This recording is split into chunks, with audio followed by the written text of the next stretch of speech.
Todo ano temos grandes filmes de ficção científica como Duna e Furiosa, que mantêm o público investido em novas narrativas do gênero. Esses dois com certeza estão na minha lista de melhores de 2024, mas se eu tiver que escolher o filme que até o momento mais me impactou, foi A Substância. Esse é apenas o segundo filme da diretora Coralie Fargeau, que fez o filme Vingança lá em 2017, e logo ali você podia ver a abordagem dela sem timidez e bastante frontal do material. Tem momentos que o filme abraça o absurdo, ele tem que exagerar em alguns aspectos, mas dá pra você sentir aquela enorme confiança que a diretora tem no material. Se no seu primeiro filme, Vingança, ela já fez isso muito bem, agora imagina como ela eleva o nível pro seu segundo longa. A Substância é estrelada por Demi Moore. Ela interpreta Elizabeth Sparkle, uma celebridade que não tem feito mais tanto sucesso quanto antes, e agora ela comanda um programa de TV sem muito prestígio. Ao descobrir que o seu chefe está prestes a demiti-la porque a considera velha demais aos 50 anos, Elizabeth aceita experimentar uma droga misteriosa do mercado negro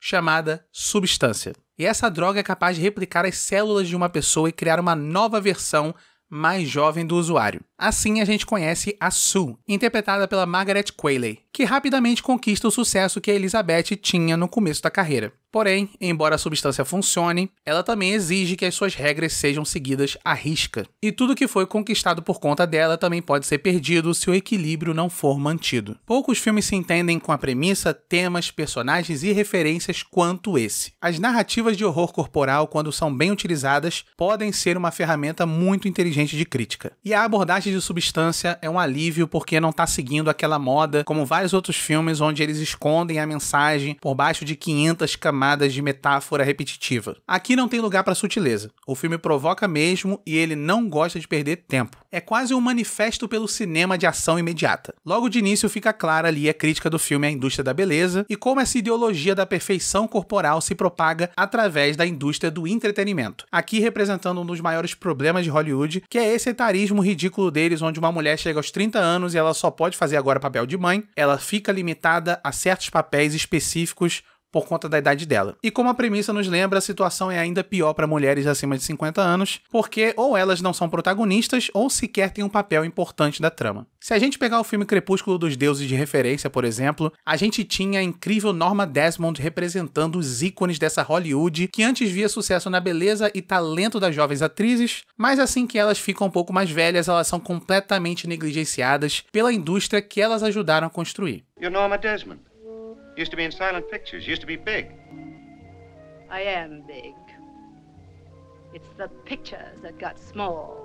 Se em Crepúsculo dos Deuses essa relação é idealizada por conta de uma narrativa de investigação no ar e de mistério, o que a Fargeau faz aqui é extrapolar essa premissa básica de ficção científica e oferecer um espetáculo de eventos que vão ficando cada vez mais bizarros e grotescos, rendendo algumas das melhores sequências de horror corporal dos últimos anos. Além de ser a escolha temática ideal para representar essa obsessão pela perfeição física, o filme também causa uma enorme aflição e é a indicação perfeita para qualquer fã do Cronenberg. Eu arrisco até a dizer aqui que a Fargeau está sendo mais Cronenberg que o próprio, porque o último filme dele, o Crimes do Futuro, pra mim pareceu muito mais um diretor querendo superar a sua própria abordagem e acabou me parecendo um pouco forçado. Esse debate sobre obsessão fica além da crítica externa e também se espelha no drama interno das personagens. Principalmente no caso da Demi Moore, que tá excelente num papel que exige bastante dela por conta não só da parte psicológica, como a atuação física, o que eu achei impressionante porque esse filme passa por várias fases e não fica preso ali em só um gênero narrativo. Quanto a Margaret Qualley, ela tem bastante espaço de tela, mais até do que eu imaginava, e isso é essencial pra gente ter esse contraste e até contradição entre as duas figuras. Porque mesmo sendo tecnicamente a mesma pessoa, elas têm nomes e atitudes diferentes, só que também ao mesmo tempo elas possuem os mesmos objetivos de fama a qualquer custo e uma vontade de provar que são as melhores no que fazem.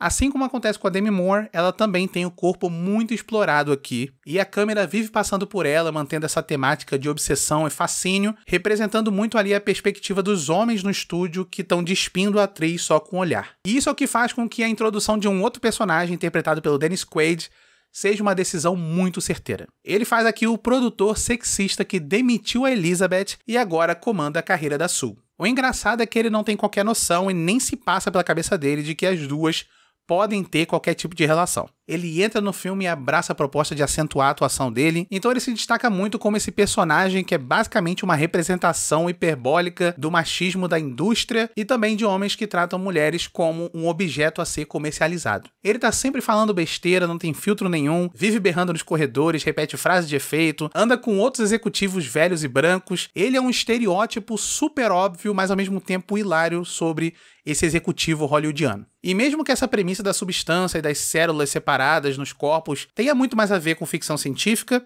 o filme não fica preso no gênero. Tem muita comédia e ação que na mão de um outro diretor poderia parecer completamente deslocado e fora de tom, mas a Farge traz um ritmo inquieto e uma atmosfera fantasiosa que toma conta ali de alguns segmentos do filme. É como se você estivesse assistindo uma fábula distorcida sobre os riscos da procura por uma perfeição que você mesmo estabeleceu. A tortura, que de início surge como algo mais físico, logo toma conta do subconsciente das personagens, então é muito interessante você ver a forma como, principalmente o personagem da Demi Moore, ela passa por esse processo. Não é simplesmente o processo de ter que lidar com a substância ou a sua interação com a Sue, mas também essa mudança, já que agora ela finalmente tem um tempo para ela mesma, enquanto a Sue faz o trabalho que deveria ser o seu, ela não consegue aproveitar esse tempo porque ela não consegue ver em si mesma a pessoa que mereceria esse descanso. Então isso causa alguns momentos mais constrangedores e tristes que trazem um pouco desse lado mais deprimente do filme. Isso porque o longa não se importa de arriscar e deixar o público desconfortável às vezes. A obra vai procurando cada vez mais maneiras de se superar, criando obstáculos e situações que você não faz ideia da conclusão ou qual vai ser o próximo passo dela. A substância usa a imagem e o som de uma forma que é explosiva, com uma sensação que ao mesmo tempo é estranha e irresistível. E isso acontece muito aqui com a música, que assume uma função aqui quase não diegética quando ela tenta assustar o espectador, isso sendo mais próximo que o filme tem de um jumpscare, por exemplo, ou na montagem mesmo, que ele segue um caminho bem linear na forma que ele conta os eventos da trama, mas ele nunca deixa de explorar a narrativa visual, principalmente ali com umas transições e umas inserções visuais muito criativas. Até o momento, Substância é o filme mais visceral do ano. Ele é uma crítica precisa e sem rodeios, com algumas das melhores atuações da Demi Moore e uma direção que entende completamente como ela pode brincar com as convenções do cinema, sem ter medo de abraçar os elementos mais básicos de narrativa do gênero. Por isso eu não sinto que eu tô exagerando quando eu digo que essa é a minha ficção científica favorita do ano. É uma que não tem qualquer timidez na execução e o que melhor representou esse conceito de narrativa especulativa ao entender que o absurdo faz parte da magia dessas histórias. You're hired.